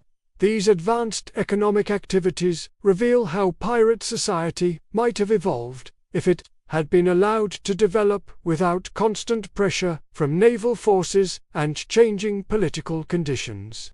Investment strategies employed by some successful pirates involved using accumulated treasure to fund larger operations, purchase additional ships, or establish shore-based businesses that could provide ongoing income. These investments required collective decision-making and risk management that was sophisticated for any business of the time. Partnership agreements between different pirate crews created opportunities for larger operations and shared risks that no single crew could handle alone. These partnerships required complex agreements about treasure sharing, command authority, and risk allocation that had to be negotiated and enforced without recourse to legitimate legal systems. Banking relationships, while necessarily informal and secretive, allowed some pirates to store wealth securely, earn returns on accumulated treasure, and access credit for funding operations. These relationships required trust and mutual benefit that had to be maintained without legal protection or enforcement. Insurance arrangements between pirate crews provided protection against losses that could destroy individual operations. These informal insurance systems represented sophisticated risk management that was ahead of many legitimate business practices of the time. Money laundering through legitimate businesses allowed successful pirates to convert their criminal gains into respectable wealth that could support them after their pirate careers ended. These laundering operations required careful planning and often involved complex partnerships with legitimate merchants and officials. The personal stories behind the systems, behind the mathematical precision and systematic fairness of pirate treasure sharing were real human stories of individuals whose lives were transformed by these revolutionary economic arrangements. These personal narratives reveal the human impact of pirate economics and help explain why these systems generated such fierce loyalty among crew members. Consider the story of a former slave who escaped bondage and joined a pirate crew. In legitimate society, this person would face a lifetime of legal and economic disadvantages, with little hope of accumulating significant wealth or achieving social advancement. But, as a pirate crew member, he could earn equal shares with former aristocrats and naval officers, accumulate enough wealth to purchase freedom for family members still in bondage, and even advance to leadership positions based on merit and performance. The tale of a young sailor who lost a leg during a pirate raid illustrates the revolutionary nature of pirate injury compensation. In the Royal Navy or Merchant Marine, such an injury would likely mean immediate discharge, without compensation and a lifetime of poverty and dependence. But under pirate articles, he would receive substantial immediate compensation and often continued employment in a role suited to his new limitations, ensuring his continued financial security. Former debtors who joined pirate crews could escape the crushing poverty that drove them to crime in the first place. The treasure shares earned through successful pirate operations could pay off debts that might have taken decades to clear through legitimate employment, if they could ever be cleared at all. This economic freedom was literally life-changing for many recruits.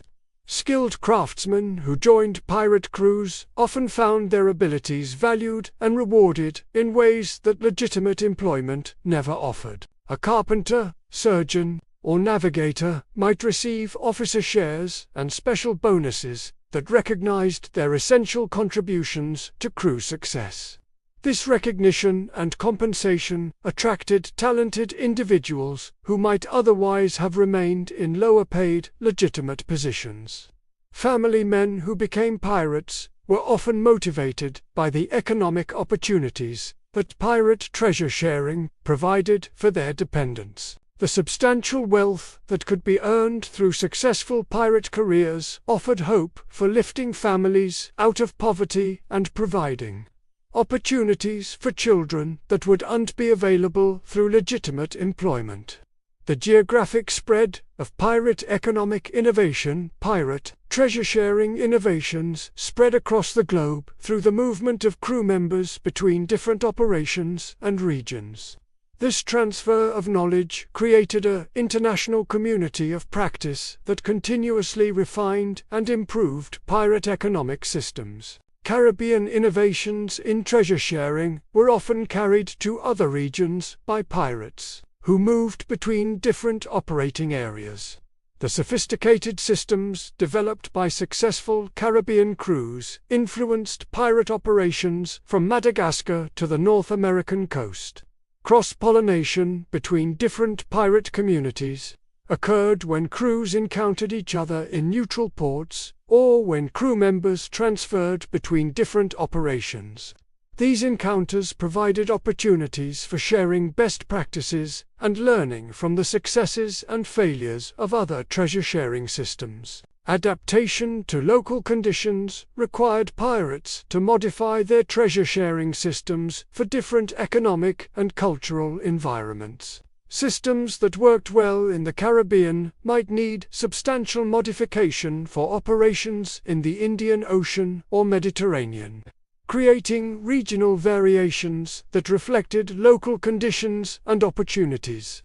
The documentation and preservation of successful treasure-sharing practices allowed later pirates to build on the innovations of their predecessors. Unlike many aspects of pirate life that were kept secret, economic systems were often shared freely, because their effectiveness benefited everyone who adopted them. The legacy of pirate economic democracy, the influence of pirate treasure-sharing systems, extended far beyond the golden age of piracy itself, contributing to broader developments in democratic governance, workers' rights, and economic justice that continue to influence modern society.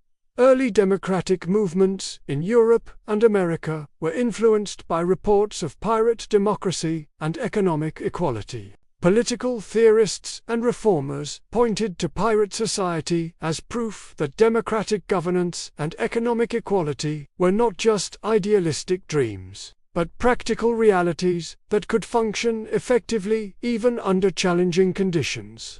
Labor organization and union development drew inspiration from pirate examples of collective bargaining, democratic decision-making, and equitable profit-sharing.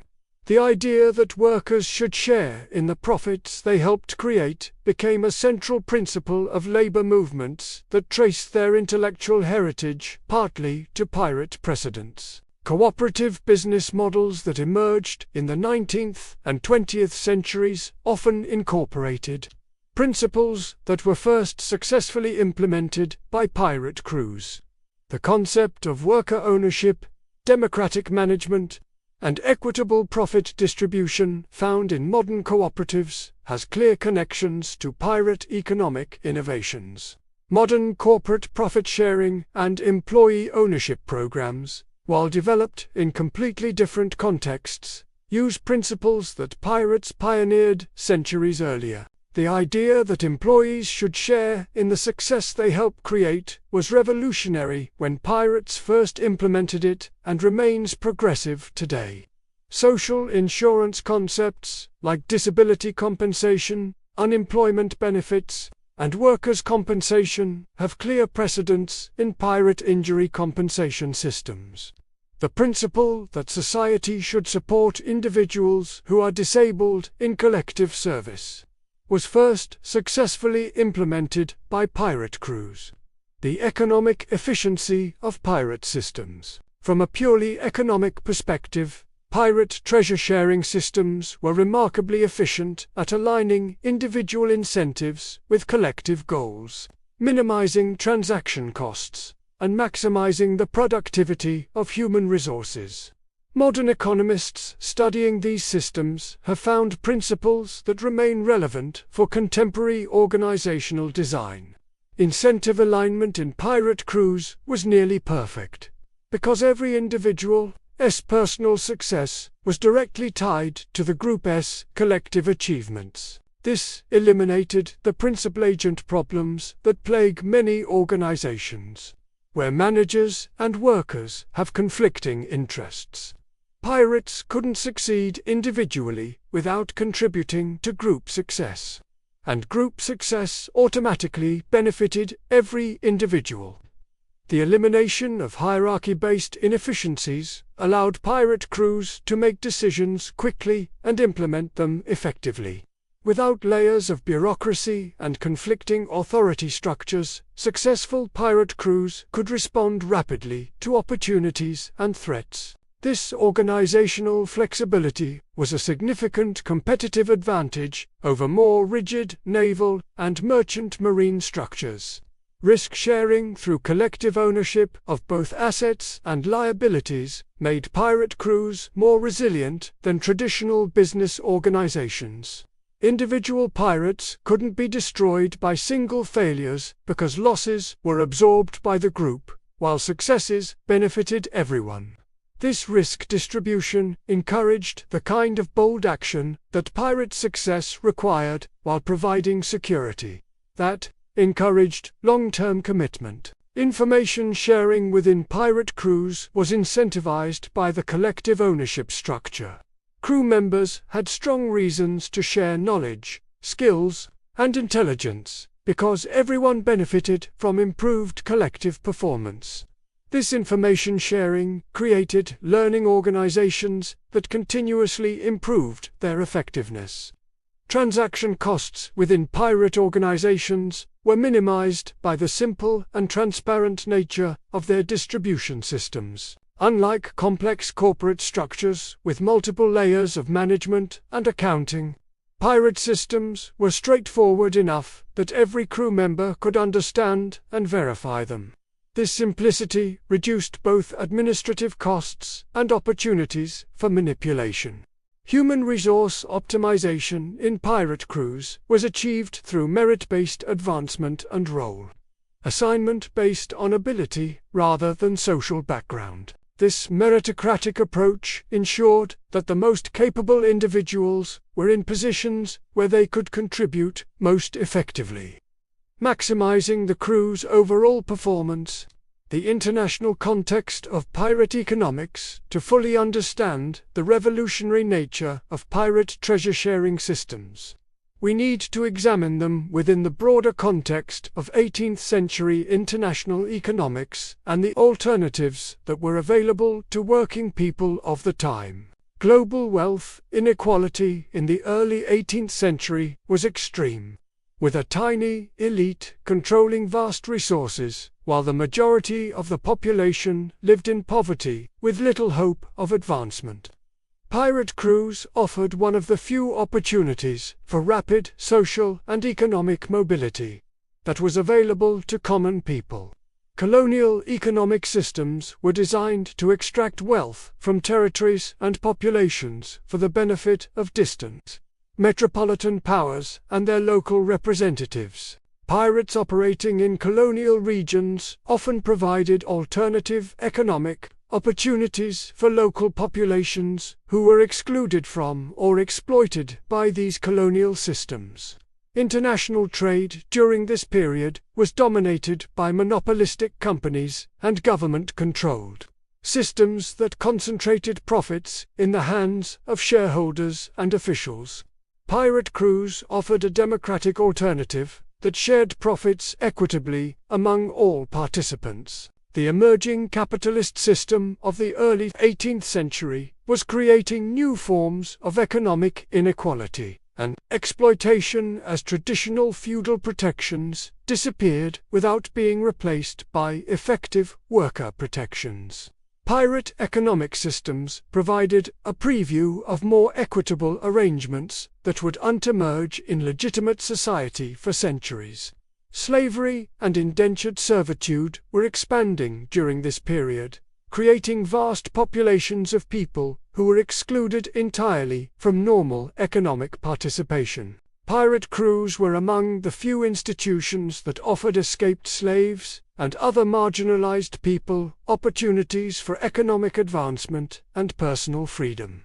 Seasonal and cyclical factors in treasure distribution. Pirate operations were subject to seasonal variations that significantly influenced treasure-sharing systems and distribution strategies.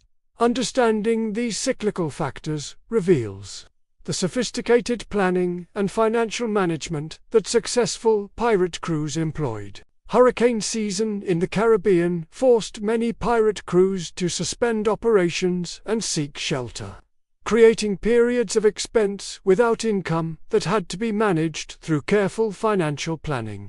Crews needed to accumulate sufficient reserves during active seasons to support themselves during periods of enforced inactivity. Treasure fleet schedules determined when the richest targets would be available, creating feast-or-famine cycles that pirate crews had to navigate. The arrival of Spanish treasure fleets or other valuable convoys created opportunities for enormous profits. But these opportunities were limited to specific times and places that required careful coordination and planning. Weather patterns influenced both the opportunities for raids and the costs of operations. Favorable winds and calm seas made raids easier and less expensive, while storms and rough weather increased operational costs and reduced opportunities for profit. Successful crews learned to plan their activities around these weather patterns. Market conditions for selling captured goods varied seasonally and cyclically, affecting the actual value that crews could realize from their loot. Sugar prices, for example, fluctuated based on harvest cycles and shipping schedules. Pirates who understood these market patterns could maximize their profits by timing their sales appropriately. Naval patrol patterns often followed seasonal schedules that pirates learned to anticipate and avoid. Understanding when and where naval forces would be concentrated allowed pirate crews to plan their operations for periods of minimal interference and maximum opportunity. The challenges of scale in pirate operations. As pirate operations grew larger and more complex, their treasure-sharing systems faced challenges that required innovative solutions and sometimes compromises that tested their democratic ideals. Large-scale raids involving multiple crews required coordination. Mechanisms that could ensure fair distribution across hundreds of participants with different agreements and expectations. These situations often required the development of metasystems that could coordinate between different treasure-sharing arrangements. Command structure complications arose when multiple captains and crews had to work together for common goals. Questions about overall leadership, division of captured assets, and coordination of activities required negotiation and compromise that sometimes conflicted with individual crew democracy. Logistical challenges of managing large amounts of treasure and coordinating distribution across multiple ships and crews required administrative capabilities that stretched the simple systems designed for individual crews. These challenges sometimes led to the development of more centralized and less democratic approaches to treasure management. Communication difficulties across large, dispersed operations made it hard to maintain the transparency and accountability that were essential for fair treasure distribution. Pirates had to develop systems for verifying and coordinating information across multiple crews and locations. Quality control in evaluation and distribution became more difficult as operations scaled up. With larger amounts of treasure and more people involved in the process, maintaining the accuracy and fairness of distribution required more sophisticated controls and verification procedures. The ultimate irony. Criminal organizations more fair than governments, perhaps. The most striking aspect of pirate treasure-sharing systems was how they compared to the economic practices of legitimate governments and institutions of their time. In many cases, these criminal organizations were more democratic, equitable, and fair than the supposedly civilized societies they operated outside of. Government tax systems in the early 18th century were typically regressive, taking higher percentages from those least able to afford them, while providing disproportionate benefits to wealthy elites. Pirate treasure sharing, by contrast, was essentially a flat tax system where everyone contributed equally to collective expenses and received proportional benefits. Military compensation in national armies and navies was characterized by extreme inequality, with officers receiving the vast majority of benefits, while common soldiers and sailors received minimal compensation despite bearing the greatest risks. Pirate systems distributed risks and rewards much more equitably across all participants. Colonial administration was designed to extract maximum wealth from territories for the benefit of distant metropolitan powers, with local populations receiving minimal benefits from their own labor and resources. Pirate crews, operating as collective enterprises, shared benefits equitably among all contributors, regardless of their origin or background.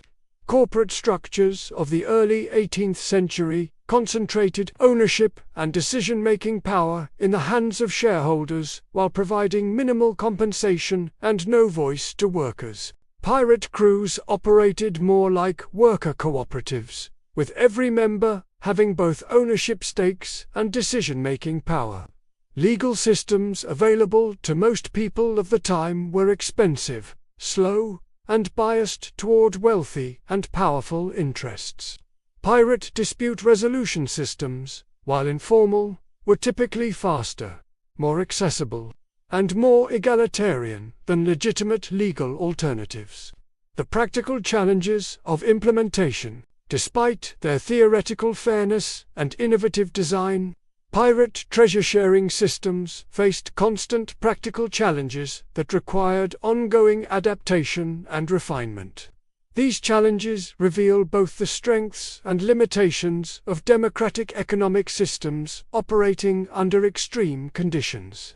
Enforcement mechanisms for treasure-sharing agreements ultimately depended on collective action and social pressure rather than external legal authority. This meant that determined violators could sometimes exploit the system, particularly if they had allies or special skills that made the crew reluctant to punish them. Information asymmetries could create opportunities for manipulation when some crew members had better knowledge of treasure values, market conditions, or operational opportunities.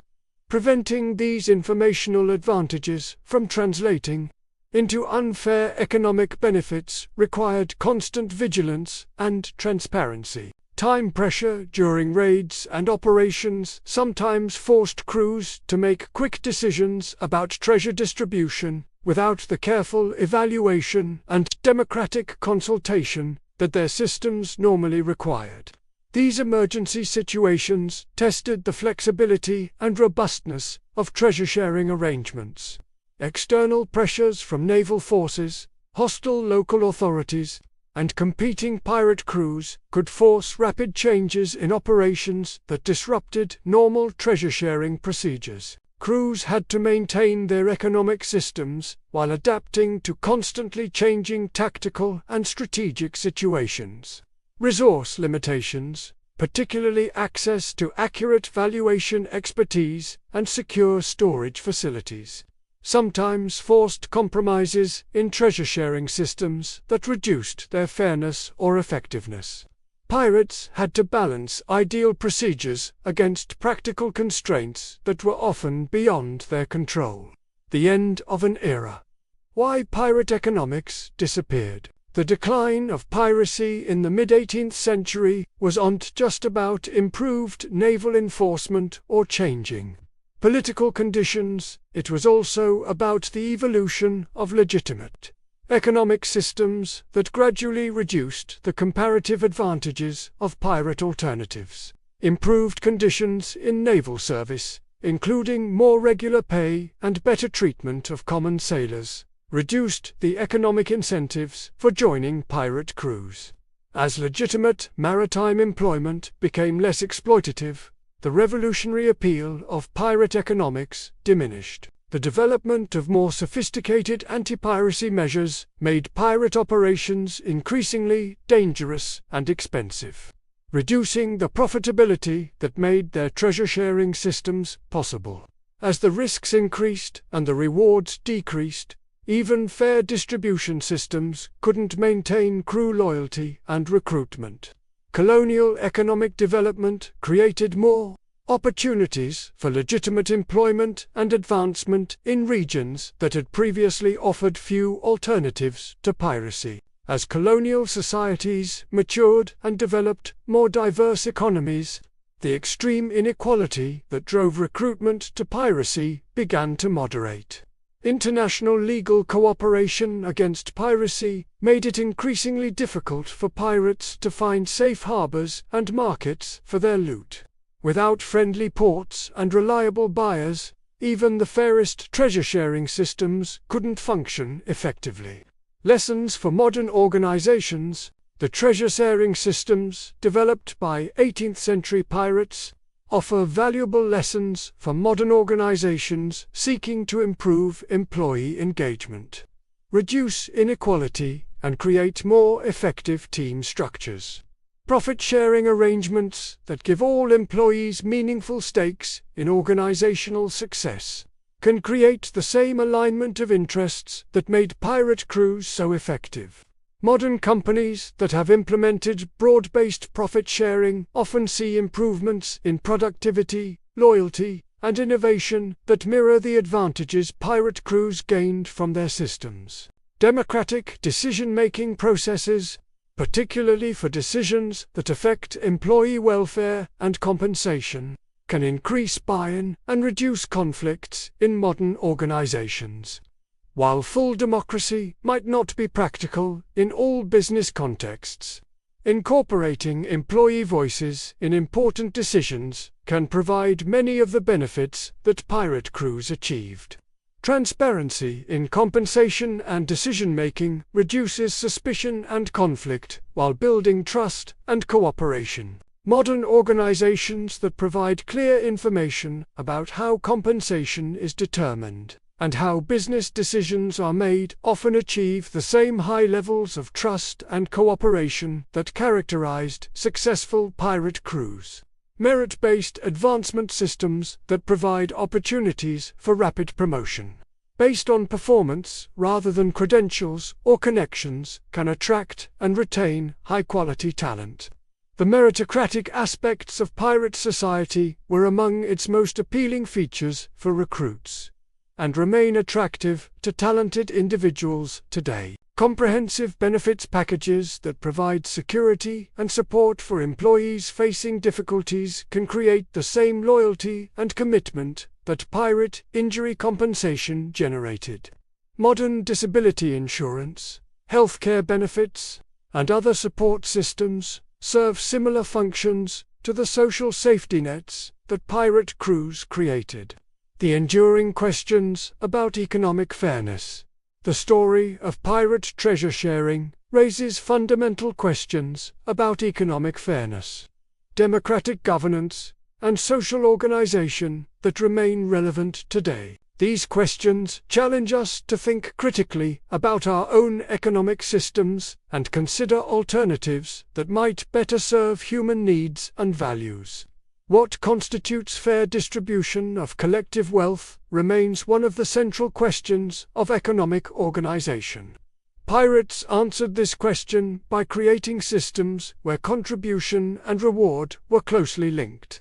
But different societies and organizations continue to struggle with finding the right balance between equality and incentives for exceptional performance. The relationship between democracy and economic efficiency is illustrated by pirate examples that suggest democratic participation can enhance rather than hinder organizational effectiveness. This challenges assumptions about the trade-offs between democratic governance and economic performance that continue to influence policy debates today.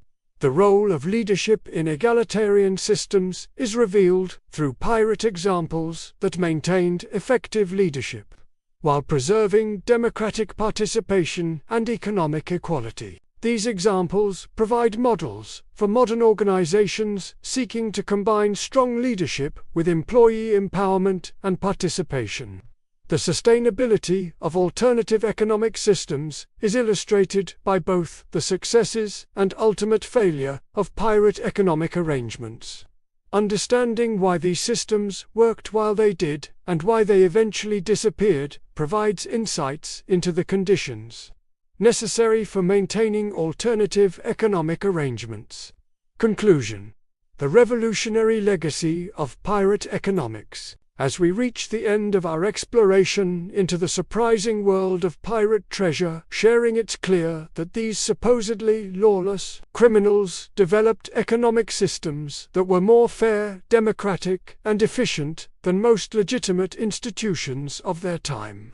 The mathematical precision, democratic governance, and genuine concern for collective welfare that characterized the best pirate crews challenges everything we think we know about both piracy and economic organization. The treasure-sharing systems developed by pirates weren't just interesting historical curiosities.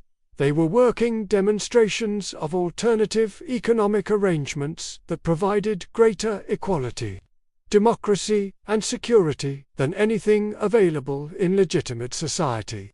These systems attracted thousands of recruits not because of romantic notions of adventure, but because they offered real opportunities for economic advancement and fair treatment that were unavailable elsewhere. The sophistication of pirate economic systems reveals a level of organization and forethought that contradicts popular images of chaotic, undisciplined criminals.